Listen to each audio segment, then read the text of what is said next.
In this week's blog post, I announced the availability of my new book, Timeline 1900 to 2021. It's available in Amazon as a print book. There will be a Kindle version eventually. The printed book is of 115 pages with full-color illustrations. It's divided into decades with a detailed index. What follows is the introduction to the timeline, pages 4 to 6 in the printed book. Do you want to change the world? Few of us are completely happy with the world as it is, but to change the future we have to know the past, what actually happened, what ideas drove those events. If we want peace rather than thousands dying in Vietnam, Afghanistan, or the Twin Towers, it's not enough to know that those deaths happened. We must know the thinking that brought them about. If we want prosperity, it's not enough to know when the Dow Jones Industrial Average rose and fell. We have to know what economic policies the government was promoting in times of prosperity and what principles businesses were operating by. The list goes on for any moral and political issue you might name. The point of knowing the past is to understand the causes and effects, the ideas and the consequences that can help us make intelligent decisions now and in the future. Unfortunately, history is usually taught without this practical purpose in mind. We memorize a list of dates and names and then we forget them as soon as the test is over. I did that too until the summer after I graduated high school, when I read H.W. Jansen's History of Art. Jansen's synoptic tables cover some 6,000 years, with columns for political history, religion and literature, science and technology, architecture, sculpture, and painting. From reading Jansen, I learned that yes, writers, artists, scientists, politicians, and others do express their own ideas, but they also reveal ideas common to their time regarding what's important and what's right. Studying history lets us see the consequences of those common ideas playing out on a wide scale. We can learn what works and what doesn't. To get metaphorical, we need to see the trees and the forest, plus the reasons the forest grew right there, and what's likely to happen if we plant another forest in similar conditions. So my goal in this book is not just to list events in the U.S. from 1900 to 2021, but to give a sense of the ideas that dominated any particular decade. To keep this book a reasonable length, I decided to include a substantial quote from each president of the United States. Winning politicians generally have the most widely shared ideas. After all, that's why they were elected. I hope that when you see the juxtaposition of politics and science, economics and the arts, you'll be inspired to think more about how they're related. That is, what ideas drove Americans over the course of the 20th and early 21st centuries. This timeline is meant as a scaffolding on which you can build a better understanding of the past and the present, and increase your ability to change the future, whatever you want that future to be. Incidentally, it's also rather soothing to know that today's crises are not unique. Our predecessors figured out how to deal with horrendous calamities, and we can too. Let me talk about what's included. Again, for the sake of keeping the timeline to a manageable length, I've included only events and people that have the broadest interconnections and the greatest impact on the politics and culture in the U.S. Certain events, such as World Wars I and II, would be included on anyone's list. But in terms of 20th century history, the McCarthy hearings have far more significance than Princess Diana's life and death, even though by 2022, more has probably been published on the princess than on the hearings. Civil wars in Africa and Asia are seldom mentioned because their effect in the U.S. was generally minor. Nor have I included natural disasters, which are not driven by ideas. Some items, especially in the arts, are included because they recall certain periods to my mind. For example, Barry Maguire's The Eve of Destruction, the Scarlet Pimpernel musical, and late 20th century architecture in New York City.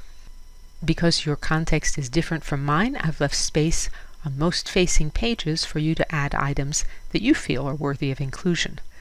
A handful of illustrations is included for each decade to help bring events and artworks more vividly to mind.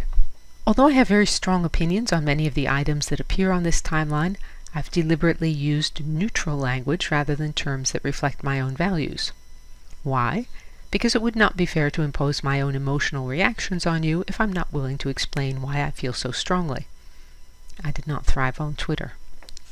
The timeline is broken down into 10-year periods, 1900 to 1909, 1910 to 1919, and so on. Each decade is divided into the following subjects, which are color-coded in the text. Feel free to read the book decade by decade or subject by subject. So these are the sections. First, at the top, major events and trends of the decade. This is an attempt to summarize what's important about a particular decade. We look at questions such as how the government is changing, the state of the economy, and major shifts in opinion among the American public. For the arts, new genres and subjects are noted, the earliest horror movies and spy thrillers, for example. As a summary for music, and for the sense of life of a given decade, I filled in the blank of I love you and I want you to from one of the most popular love songs of the decade. Under politics worldwide, I've limited this to events that the U.S. was involved with in an important way or that had significant effects on the U.S. For example, given the long-term effects of the energy crisis caused by the OPEC embargo in 1973-74, it is worth knowing that the oil fields in the Middle East were explored and developed by the British beginning in 1901, and also that after Iran's parliament nationalized the British oil fields, Britain and the U.S. orchestrated a coup in 1953 to reverse the nationalization. America's subsequent support of the Shah of Iran helps explain why, in 1979, Iranian revolutionaries detested the U.S. so much that they held American diplomats hostage for more than a year. And the hatred of militant Islamists for the U.S. explains the attacks on the Twin Towers in 2001. For the years 2000 to 2021, it's more difficult to discern which events will have a long-term impact. I've included more items for those years and more space for you to add your own items.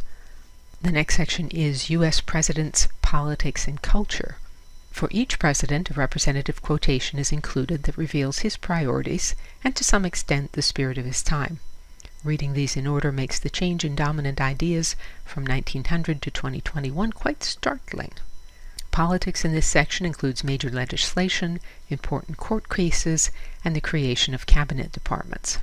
Under culture, I've noted movements such as the Jazz Age and the counterculture of the 1960s. Again, for 2000 and later, it's more difficult to discern what will have long-term impact, so more events are included and more space is allowed for your own items. The economics section includes information on inflation, recessions, growth of GDP, taxation, unemployment, and leading sectors of the economy. Science, technology, and health is divided into sections on transportation, communication, energy, medicine, food, the military, genetics, environmentalism, theoretical science, and inventions. Not all of these appear in every decade.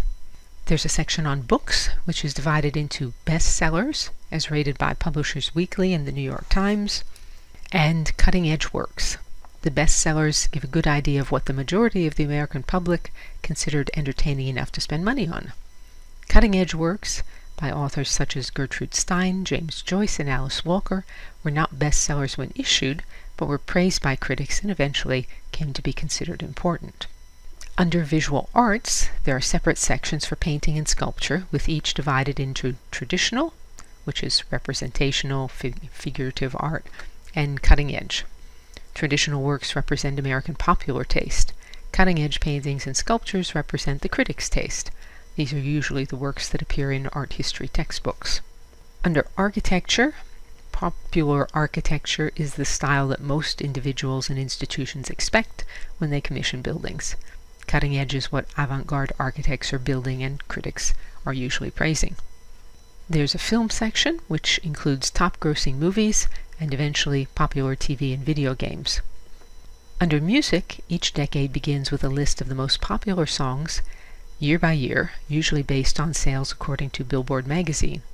A playlist of those songs is available on YouTube. The URL is given near the top of the music section.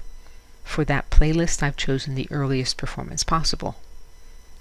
Other sections under music include best-selling albums, once albums start to be sold, styles of music, dance, musical theater, technology, traditional orchestral works, and cutting-edge orchestral works.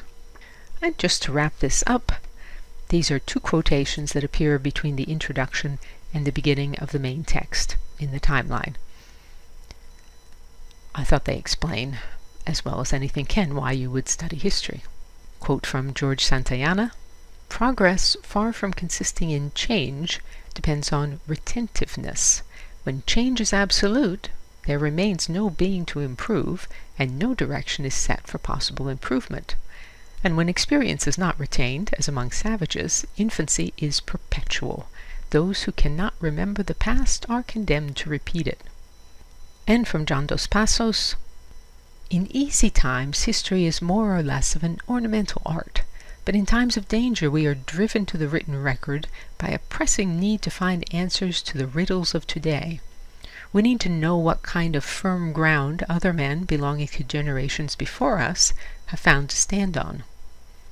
In times of change and danger, when there is a quicksand of fear under men's reasoning, a sense of continuity with generations gone before can stretch like a lifeline across the scary present and get us past that idiot delusion of the exceptional now that blocks good thinking."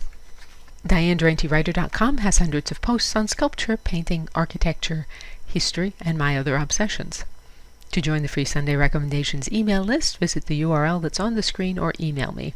And you can say "Well done, Diane," or support my work and receive rewards by means of the tip jar on DianeDuranteWriter.com.